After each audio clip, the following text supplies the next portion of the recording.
కాంగ్రెస్ తెలంగాణ సారథిగా ఉన్న రేవంత్ పార్టీని అధికారంలోకి తీసుకువచ్చి సీఎంగా బాధ్యతలు చేపట్టారు. దీనితో రేవంత్ స్థానంలో అధిష్టానం కొత్త సారథిని నియమించనుంది అని గత కొంతకాలంగా వార్తలైతే వస్తున్నాయి.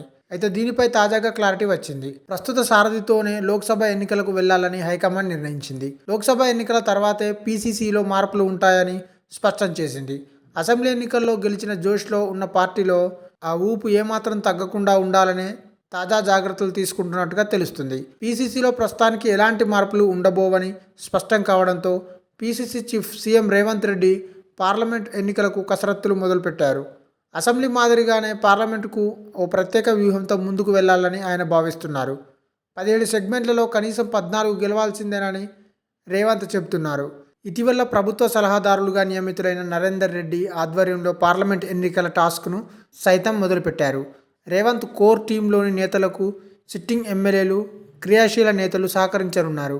నాయకుల మధ్య సమన్వయానికి ఓ నేతను కూడా ఫిక్స్ చేసినట్టుగా తెలుస్తుంది.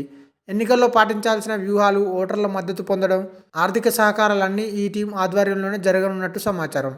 సీఎం రేవంత్ రెడ్డి అటు పార్టీ, ఇటు ప్రభుత్వ అడ్మినిస్ట్రేషన్ని బ్యాలెన్స్ చేస్తూ ముందుకు సాగుతున్నారు. పార్లమెంట్ ఎన్నికలు పూర్తయ్యే వరకు ఇదే విధానాన్ని అవలంబించనున్నారు. పీసీసీ చీఫ్గా పార్టీని, సీఎం హోదాలో అడ్మినిస్ట్రేషన్ వ్యవస్థను రేవంత్ బ్యాలెన్స్ చేయనున్నారు.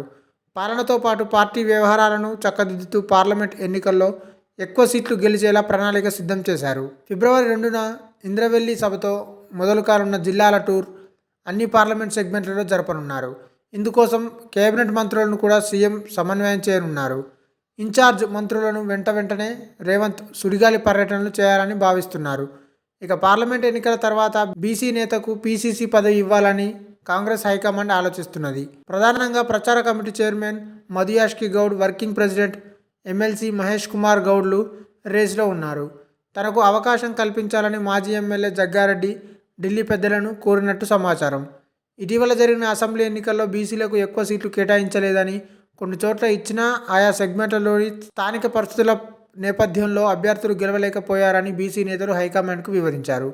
బీసీల ప్రాధాన్యత పెంచేందుకు పీసీసీ చీఫ్ పోస్టు ఇవ్వాలని ఢిల్లీ పెద్దలకు రాష్ట్ర నేతలు కోరినట్లుగా తెలుస్తుంది. అయితే ప్రతి సామాజిక వర్గం నుంచి 2 పేర్ల చొప్పున హైకమాండ్ సేకరించినట్లు సమాచారం.